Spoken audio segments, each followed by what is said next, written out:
thing where people take a hot baggie Okay, and put it guys. on their window No, to defrost it. It's stupid because you could bust your window.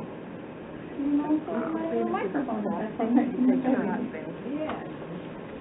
Okay, so you just finished the arm sequence.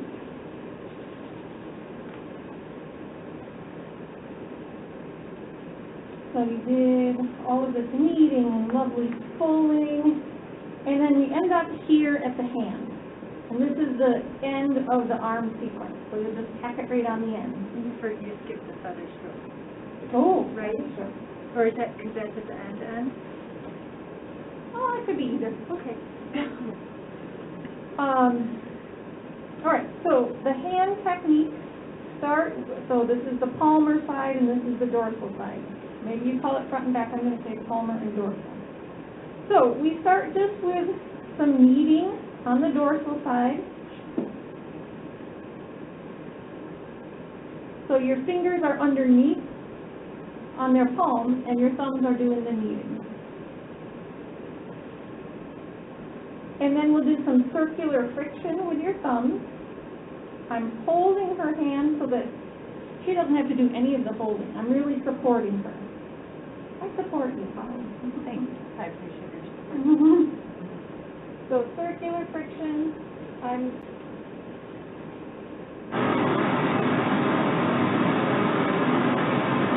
that was interesting because it went out first. Yeah. Did it do that last time? I don't remember. Anyway, okay. Kneading circular friction, I'm doing that kind of in between the tarsal bone. The carpal bone. Carpal by your feet. But it doesn't have to be exact. And then we'll do those same two things on the palm. What pressure is it at? Medium, or like 3. So we'll do some kneading on the palm.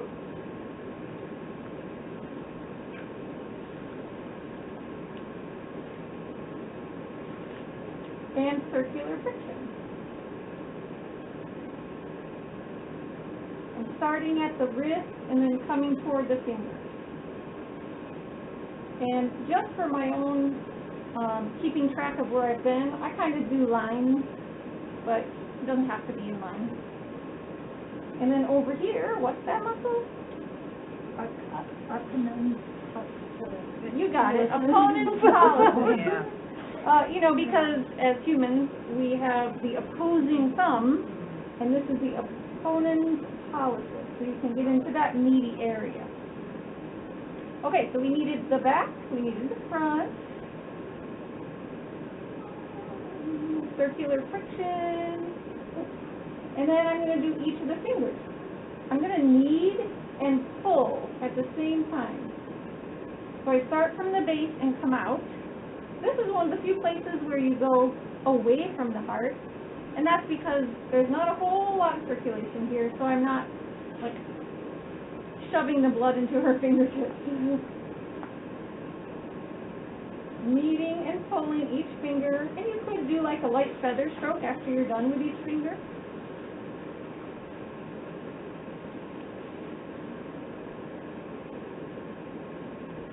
You can take extra time on each knuckle if you'd like. And then we're going to do some range of motion with each of the fingers and then the wrist. So you can do all the way back. Is that okay? So this is extension of the fingers. Notice I'm kind of anchoring here.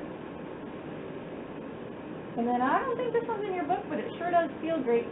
I'm spreading the fingers out. It looks like I'm going to break her hand off. How does it feel? Good. Feels great. So I have a nice supportive grip and just spreading them out. All right, then we'll do some passive range of motion with the wrist. Would this be flexion or extension? Yeah, flexion. Because this is the anatomically neutral, and this is what I was doing to her wrist. So we'll do passive flexion.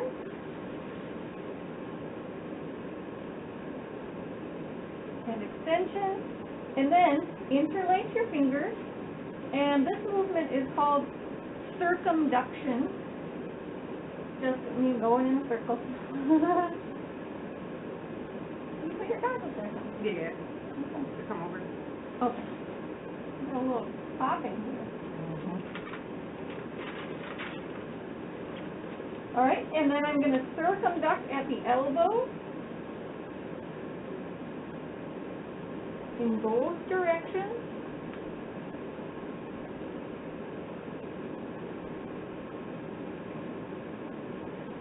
And then I'm going to tickle it. Gotta tickle it. I'm going to circumduct at the shoulder. So we did wrist, elbow, and shoulder. And even though I could have done this where the sheet was, Hani did a great job of briefing. I'm just doing this for her peace of mind.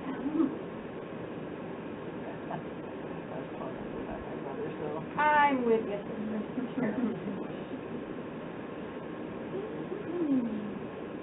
Oh, okay. So I have a couple more techniques for the whole arm that we'll finish with, but I'm going to send you back and do those.